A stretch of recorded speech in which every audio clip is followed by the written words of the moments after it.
All right, this week as we jump into the whole interception debate, the great interception debate, I like to call it, and look at somebody, interceptions this week. We'll look at Sam Darnold. He had 4 interceptions this week. And so, again, it's always interesting for me to go back and look at why.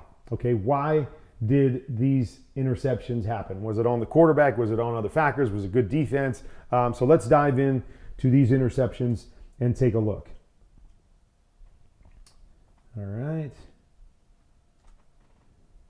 So you're going to see basically kind of a two-man route or two-man deep route. So we're going to run deep post here that once they move this guy to the middle, that's pretty much dead. So really what you're reading is this backside curl and the chip to the flat. Okay, so that's really what this route is. And so as Sam comes back, okay, he's reading to that side. And you see it right here. Like there is only 2 defenders with the 2 receivers over to that particular side. So everything looks clean. Now, first thing that I will say is what I want you to watch is look at Sam already set looking at this route.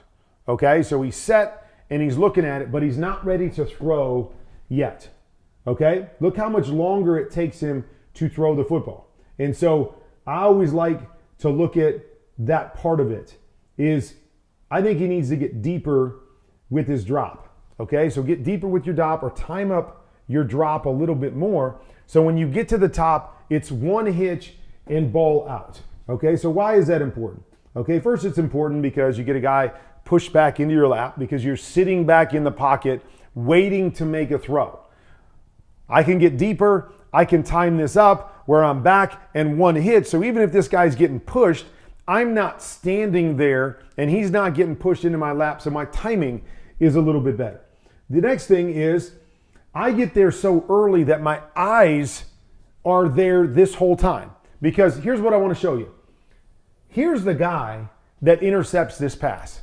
Now, if you're coming back and looking at this and you tell me that we're going to run a curl route over here in between the hash and the numbers, and I'm at the top of my drop, and a guy that's in between the hash and the numbers on the other side is going to intercept my curl throw, I'm telling you, you're nuts.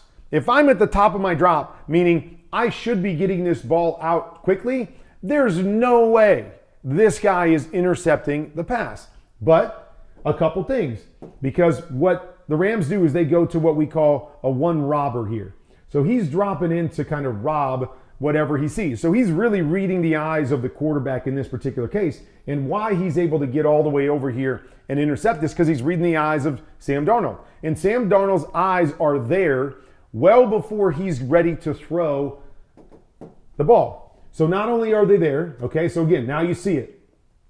Now you see that guy starting to take off. Guy's in his lap because I'm holding the football and I'm not ripping it as soon as I get to the top of my drop. So now I've got to take a little bit more time to slide before I make the throw. Now there's no way for Sam Darnold to see this guy. None at all.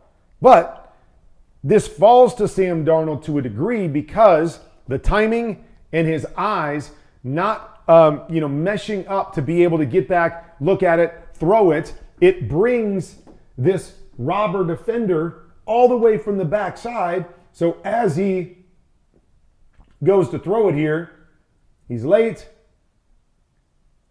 kind of falling away, and the guy from all the way backside is able to get over there and intercept it. If the timing is good, this ball would already be out of Sam Darnold's hands and it would be headed to the curl. I would know where he's going to come out and I would get back, one hitch it, throw it at the back of his helmet. He comes back to me, and we got a chance to complete this. But the hesitation and the eyes bring the backside robber to the party and lead to the interception.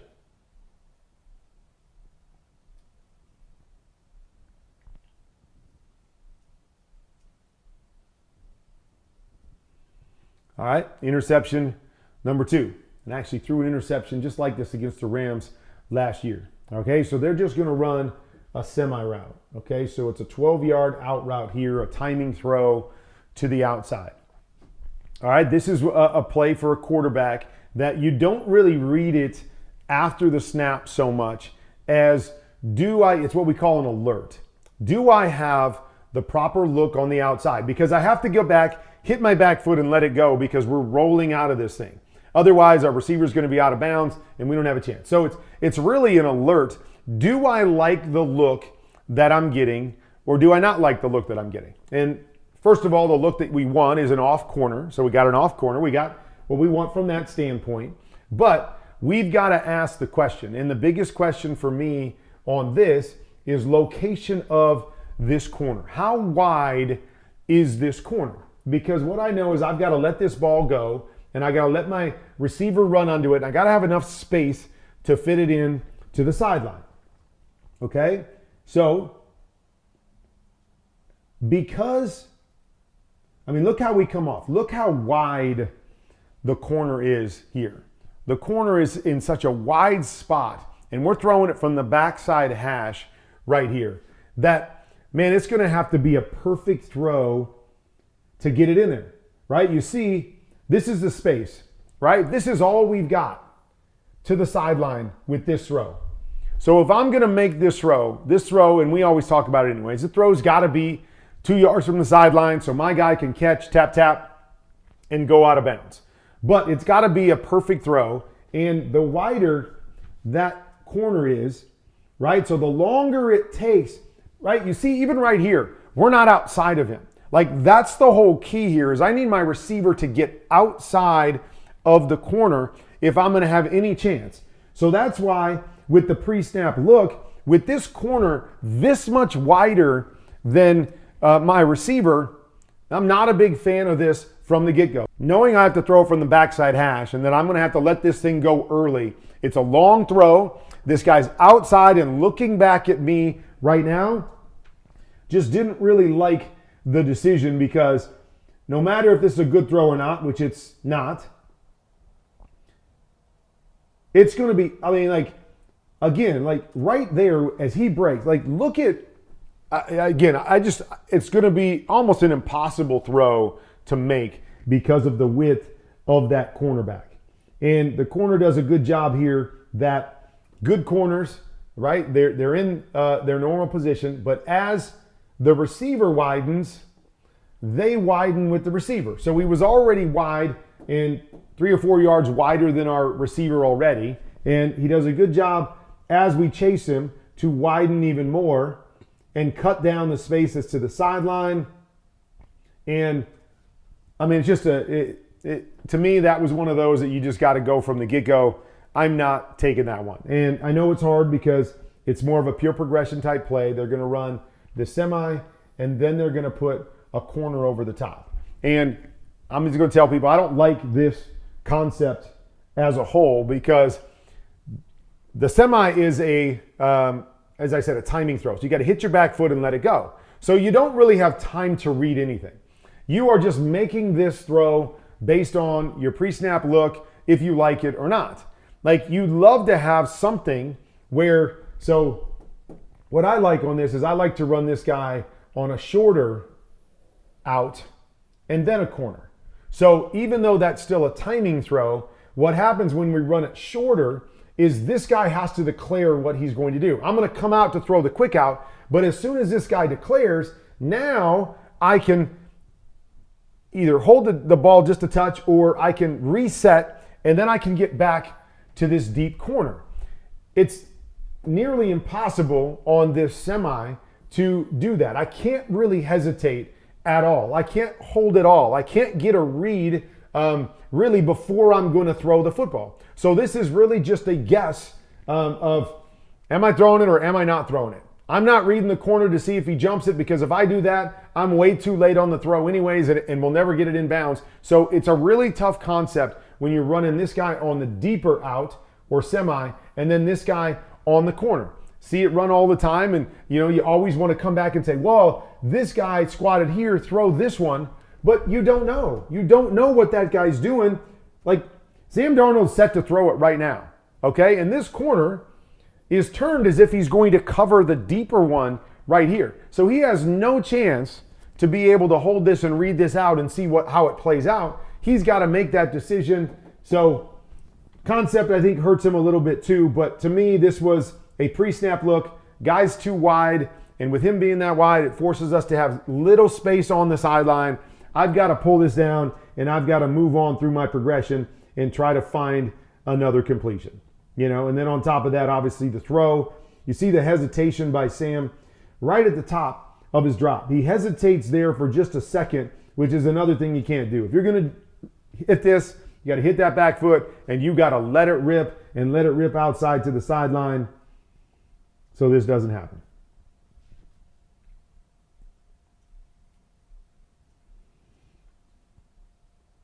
All right.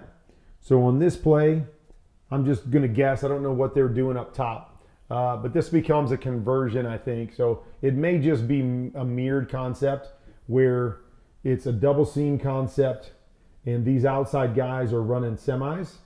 Okay. And then if they get pressed, like up top, it converts to a go route. May not be, may just be goes on the top with the semi down here. But either way, you get a go up on the top.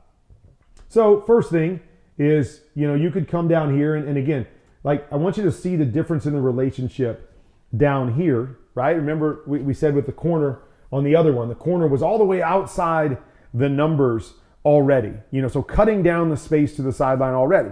This guy, A, is a lot deeper, and B, he's a lot tighter. He's inside the numbers, so I'm sure Sam was a little bit worried about even thinking about coming and throwing a semi again after throwing an interception. So I completely understand that. Happens. As much as we got to try to be one snap and clear and let it go, those things happen. Hey, man, I just threw that. That was awful. I'm not coming back and throwing that again, even though the picture is different. So he could have gone over here, but what he's going to decide to do is he's going to decide to read the 2-on-1, okay, what we call a 2-on-1 off of the safety. They're going to get a too high look. So that safety is going to be responsible basically from middle of the field to sideline. So when we get two goes or a seam and a go here, we like to isolate him and and try to stretch him with this route. Okay, so we'll pay attention to that. Again, you could actually look at the semi here. Okay, so look at the semi down here. So you see the difference. Depth, width, all of that stuff. This would be an easy completion for Sam over to this side, but as I said, probably scared. All right, now let's work to the top. Okay, so we work to the top with this double seam or double go concept. All right, now the first thing that I'm going to say, and I know everybody in the league teaches it, and I don't know why they do. Okay, so here's how I teach a seam. Okay, I teach my guys, if there is a safety over their head when they release, if there's a safety over their head, I want you to seam inside and run your seam that way. If that safety, right, on the snap runs to the middle of the field, now I want you to take it and widen it and get to your landmark with width. Okay, so one is a middle closed seam, which is how seams really start with, okay, we're going to get to whatever inside edge of the numbers, outside edge of the numbers, that's where our seam spot is. But if you have a safety over your head, I want you to seam inside on that. So I just want you to watch as we're going to release this right here. Okay, so we're going to release this right here. I got a safety. I've got a safety over the top of my head. I would like this guy to seam in here. Okay, and if he can get inside that linebacker, great. If he seams in here and this linebacker goes to cut him off and he has to jump over the top of him and get to that same landmark, so be it. But I want him to attack inside. Kurt, why do you want him to attack inside? Okay, the reason I want him to attack inside is because the whole goal when we're trying to put a defender in conflict is to force him to cover as much space as we possibly can. So by seaming inside, that puts that safety in a bind right now because his first responsibility is don't let anybody go down the middle. Okay, and the same thing with this linebacker right here. His responsibility is don't let anybody inside of you. Okay, so don't let them get inside of you. So he's going to try to take away the inside. That's why when you seam, they're usually going to jump inside of you and stop you from taking it away, or from going inside, and that's freezes their feet and allows you to jump up over the top of them. But the biggest thing is I need to create space for this safety to cover. If I'm just going to make it easy on him and I'm going to run outside this guy, because when I run outside of him, this guy's going to try to wall me anyways. right? He knows I can't go inside, so he's going to try to wall me and push me wider. Why is he going to push me wider? Because he knows, just like I know, that guy has to cover the whole half of the field. So the more I can condense that as a defense, the more we have a chance to win on our side of the ball. The more I can stretch that as an offense, the more I believe we gain the advantage because I'm fully making him cover all the way to the middle of the field and all the way to the sideline. The less space we force him to cover, the easier it is on the defense. So what happens? We go outside. Look at this. He goes outside to the numbers. Like, we're forcing a safety to cover this much space. Like, give me a break. Any safety in the National Football League will cover that every single time. And there's nowhere for the quarterback to throw it. He can't throw it outside here, even though the safety gets outside of this seam for a second, because there's no space. He's going to intercept that one too. So we run a crappy route, in my opinion, based on just the initial part of it. Okay, right now I've got a safety over my head. Man, come off of this thing and go in here. Force it. And if this guy wants to get wide and let me go screaming down here, that's the other thing. The faster I can get down there, the better I'm going to be. If this guy wants to jump in here and try to take that away and not let me get inside, now I jump over the top of him. I've condensed, I've created space, and everything's great. But Sam Darnold, he's coming back trying to read his 2-on-1. He sees the safety start to get wide and outside the numbers, so he comes back to throw the seam. His seam gets pushed, his seam gets carried, all of those different things, and it leads to the interception right here. So to me, yes, it's on Sam, because once this guy carries the seam like this, if you don't have a window to throw that, you've got to get down to your back and replace the seam. Okay, so you'll see it as we go back here. The back gets out, and there goes the back to replace. So once we get carry with the seams, we want to replace, that carry. Okay, so that's where, to me, it's on Sam Darnold. I see why he wants to make the decision that he wants to make. The seam, as soon as that seam gets pushed that wide, it's game over. Like, you can't take that anymore. The route just killed you. You've got to get down. Because, again, life is easy on this guy. He's going to intercept it if you throw it outside. He's going to intercept it if you throw it inside. To me, this is bad route details. But, again, I'm just going to say everybody does it like this in the NFL. They don't teach their guys to attack inside, right? I got to know what this guy's responsibility is. I got to know where the weakness of the defense is. The weakness of the defense is down the middle. So I have got to get down the middle of the field as fast as possible. I've got to threaten these guys to think I'm going down the middle of the field. And so if they want to condense to me, I'm going to open up my buddy to the outside. If they want to get width at all and I get past that linebacker, now that safety can't cut it off, because the goal of the seam is you can never allow a safety to beat you to the spot. You've got to cross his face. Well, let's cross his face right off the bat with a seam release. Let's seam release and let's get in there 2-3 yards from the hash, and we're already across his face. We've already won from that standpoint, because when we go outside and get pushed outside, we don't cross his face. We never get across him, and now the quarterback is in a bind, even though it's a bad decision by the quarterback, not only because he gets pushed wide, but also because he gets carried here. But all those little details lead to another interception for Sam Darnold.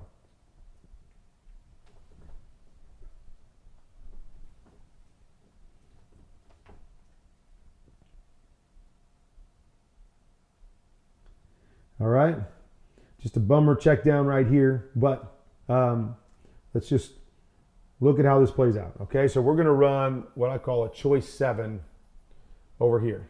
Okay, choice with a 7 or a corner route up over the top. Okay, so that to me is where this whole thing starts. What I want us to recognize is this is Byron Young right here playing outside. So a defensive lineman type player playing outside. So I recognize that. Alarms go off in my head that I'm really going to be thinking about this corner route right here, because I don't think he's going to come off and drop into coverage deep. I think he's out there and he's going to try to jam anything that's underneath, and he's going to stay in his underneath zone. So I've got to be ready for that over the top. Okay, so as Sam comes off here, okay, there's this choice route right here. Now, there's maybe a little bit of space. Maybe you could fit that in if you're ready for it. But what I really like is I want to get over here and peek at this part of it. He's already off of it. His eyes are already off of it. He didn't, because to me, when I read this concept and I've got a safety or a guy high here, what I'm reading is the underneath flat defender. So if I come off and he stays flat, my eyes are going to come right to this corner and see if I can beat that defender, right? So there's the throw right there. Byron Young, right? Again, he's jumping all over the choices I would expect. There's your throw right here on the corner route, all kinds of space. JSN wins easy right there, and that's where the throw is. So to me, just the initial read of seeing the big picture and staying with it right here puts him in a bind. Then you're going to see pressure, right? Get free pressure on him, and this is what always leads to interceptions, right? When you get pressure, right, he wants to come back to this right here and probably has a shot at it, but the pressure in his face, so he sneaks through it here, and now you sneak through it and you lose sight of a whole bunch of stuff, and now you're just trying to make a play. And so right here, this is what he sees. My guy is in front of the defender. I'm going to try to just get a completion right here. After all that, now he jumps up, his receiver stops. All kinds of bad things happen because the picture that he saw when he decided to throw it and the picture when he threw it are completely different and leads to an interception. So the first part of the patience and seeing the big picture up top could have helped him avoid this interception. Obviously better protection because when quarterbacks get pressured, bad decisions happen. That's just the nature of the beast. That's what happens. And he gets pressure. Everything's moving fast. He loses sight of defenders and where they're at as he's trying to make a play. And it leads to a bad decision there and another interception. So again, I love it. Not saying a number of these aren't on Sam to some degree, but you see how the details, you see how the little things, you see how, in the course of, a play, you're dropping your timing, how that can affect everything. Your eyes, right? Deciding pre-snap what you're looking at. To see the big picture pre-snap with a defensive lineman out playing space. All those things, go a long way in determining what you think you're going to get after the snap and can help you avoid some of these things. So that's why I like doing this, is that there's a lot of reasons for interceptions, and I just like to illuminate those a little bit for all you guys.